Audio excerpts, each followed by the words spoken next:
الحمد لله رب العالمين والصلاة والسلام على أشرف الأنبياء والمرسلين نبينا محمد وعلى آله وأصحابه أجمعين أما بعد கணிமிக்க சகோதர சகோதரிகளே, இஸ்லாம் தடுக்கக்கூடிய சில தீய குணங்களை நாம் பார்த்து வருகிறோம்.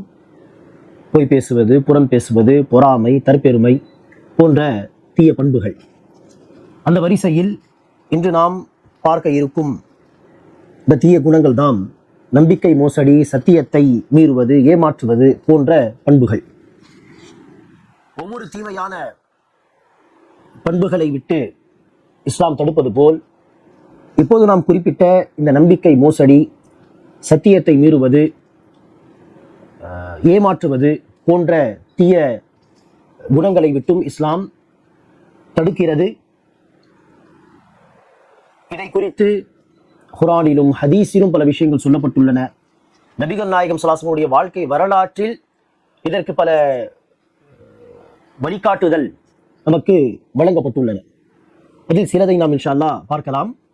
அன்பானவர்களே, நபிகள் நாயகம் ஸல்லல்லாஹு அலைஹி வஸல்லம் அவர்கள் ஒரு ஹதீஸிலே சொல்கிறார்கள், முனாஃபிக்குடைய அடையாளம் 3 விஷயங்கள். ஆயத்துல் முனாஃபிகி ஸலாஸ்.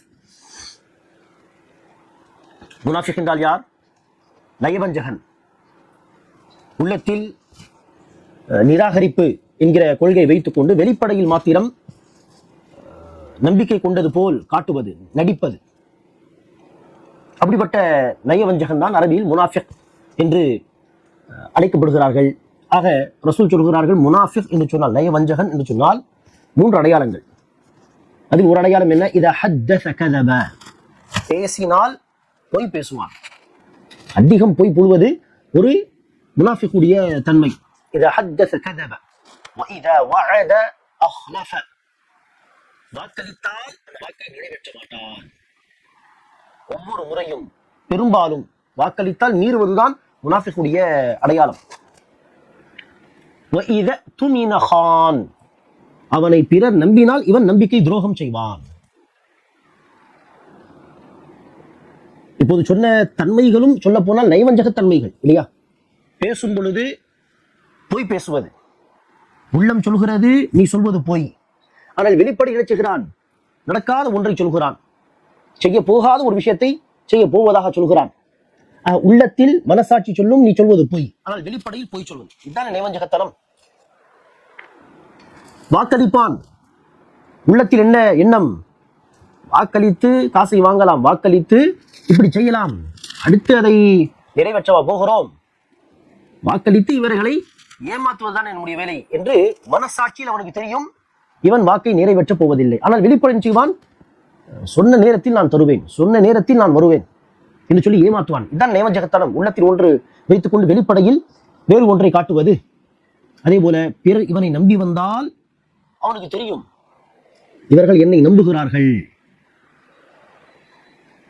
என்னை நம்பகத்தன்மை உள்ளவனாக நினைக்கிறார்கள், நம்பிக்கைக்குரியவராக பார்க்கிறார்கள் என்று அவனுக்கு தெரியும். இருந்தாலும் என்ன செய்வான்?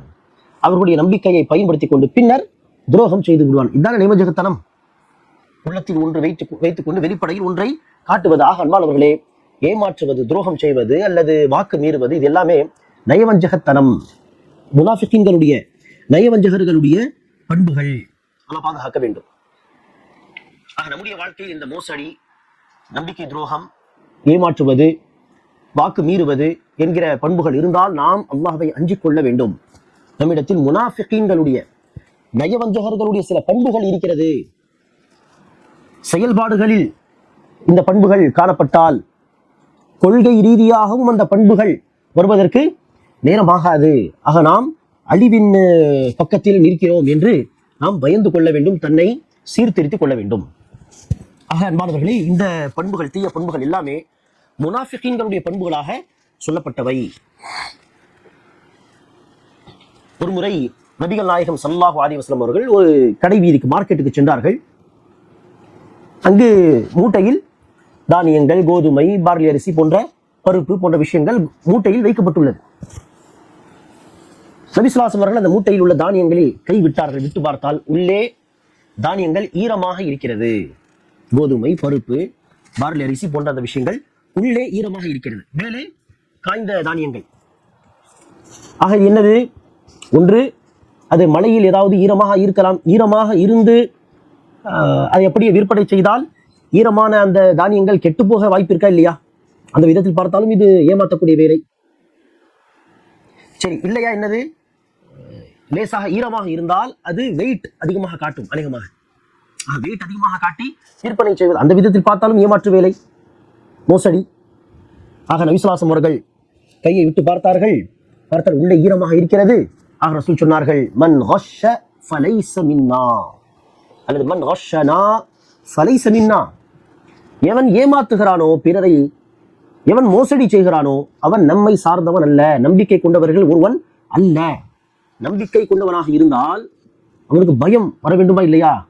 இந்த மனிதர்களை நான் இப்படி ஏமாற்ற முடியும்? மனிதர்களை படைத்த இறைவனை ஏமாற்ற முடியுமா? மனிதர்கள் நான் ஏமாற்றக்கூடிய இந்த விஷயத்தை பார்க்காமல் ஏமாந்து போக வாய்ப்புண்டு. அல்லாஹ் அதை பார்க்காமல் இருப்பானா? அதை கண்காணிக்கக்கூடிய, பார்க்கக்கூடிய, நான் செய்யக்கூடிய ஒவ்வொரு செயல், நான் பேசக்கூடிய ஒவ்வொரு சொல் அனைத்தையும் நன்கு அறிந்த, கூர்ந்து கவனிக்கக்கூடிய அந்த இறைவன் என்னிடத்தில் விசாரித்தால் இதை குறித்து நான் என்ன பதில் சொல்வது என்கிற பயம் ஒரு மூமினுடைய உள்ளத்தில் ஏற்பட வேண்டுமா இல்லையா? ஆக அந்த பயம் ஏற்படவில்லை என்று சொன்னால் அவன் நம்மை சார்ந்தவன் அல்ல, நம்பிக்கை கொண்டவர்களை சார்ந்தவன் அல்ல. எவன் ஏமாத்துகிறானோ, மோசடி செய்கிறான், அவன் நம்மை சார்ந்தவன் அல்ல. மன் கஷ்ஷ ஃபலைஸ மின்னா, மன் கஷ்ஷனா ஃபலைஸ மின்னா என்று நபிகள் நாயகம் ஸல்லல்லாஹு அலைஹி வஸல்லம் அவர்கள் சொன்னார்கள். ஆக மக்கள் நம்மை நம்பி வந்தால் அவர்களை ஏமாற்றக்கூடாது. சத்தியம் செய்யும் பொழுது மக்கள் நம்புவார்கள், அந்த சத்தியத்தை மீறக்கூடாது.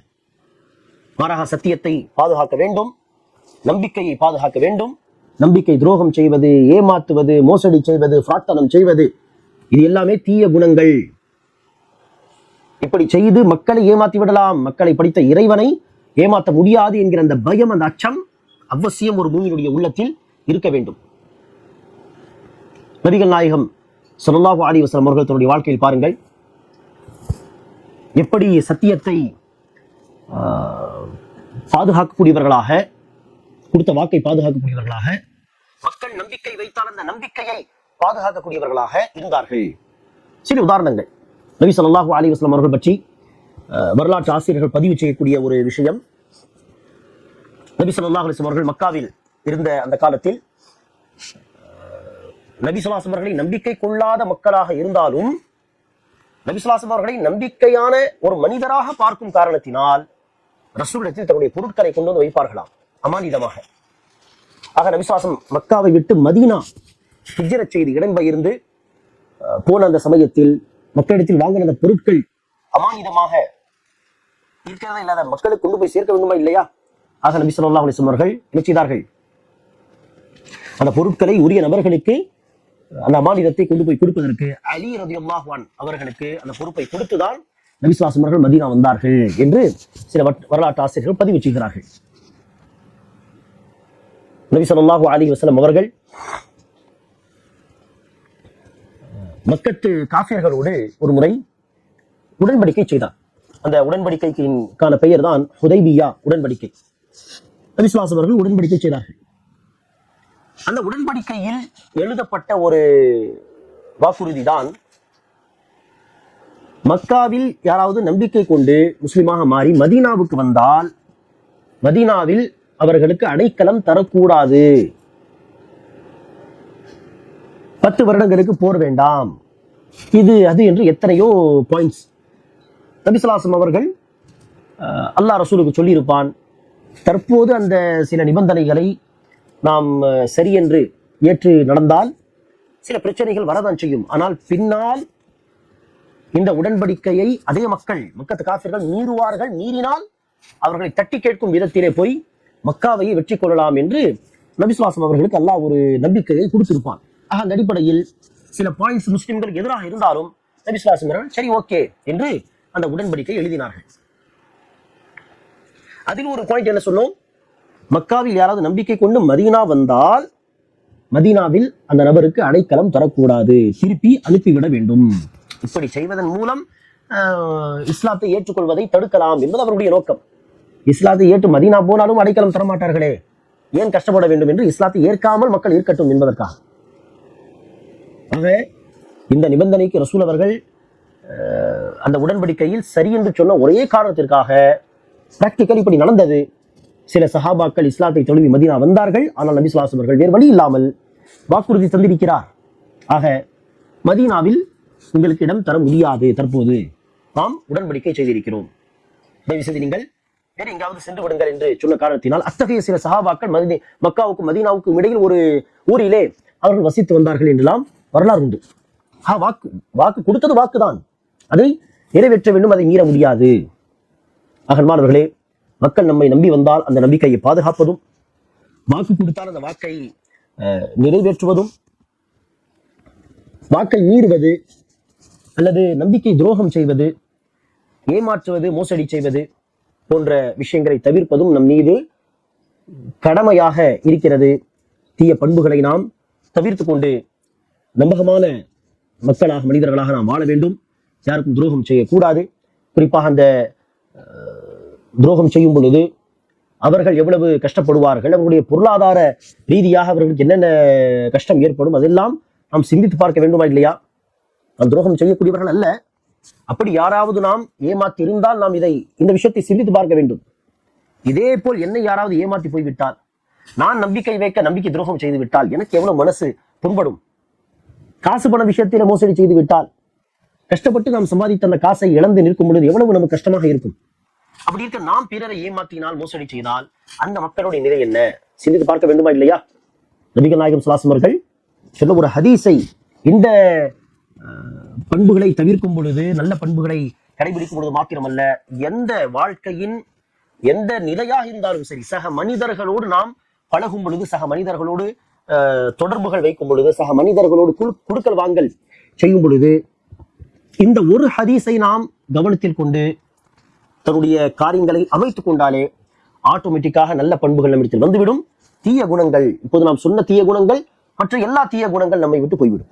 அந்த ஒரே ஒரு ஹதீஸை நாம் அமல்படுத்தினால், அந்த ஹதீஸ் தான் நபி ஸல்லல்லாஹு அலைஹி வஸல்லம் சொன்னார்கள், லா யுமினு அஹதுக்கும் ஹத்தா யுஹிப்ப லிஅஹீஹி மா யுஹிப்பு லினஃப்ஸிஹி. உங்களில் ஒருவர் தனக்காக விரும்புவதை தன் சகோதரருக்காக விரும்பாத வரை மூமின் ஆக மாட்டார். ஆக நாம் தனக்காக எதை விரும்புகிறோமோ அதையே பிறருக்காக விரும்ப வேண்டும். நாம் தனக்காக என்ன விரும்புகிறோம்? எனக்கு யாராவது வாக்கு கொடுத்தால் மீறக்கூடாது. எனக்கு யாராவது வாக்குறுதி இருந்தால் அதை மீறக்கூடாது. நான் யாருக்காவது அமானிதத்தை கொடுத்தால் அந்த அமானிதத்தை அப்படியே ரிட்டர்ன் தர வேண்டும், ஏமாற்றி விடக்கூடாது. நான் யாராவது நம்பினால் எனக்கு நம்பிக்கை துரோகம் செய்யக்கூடாது.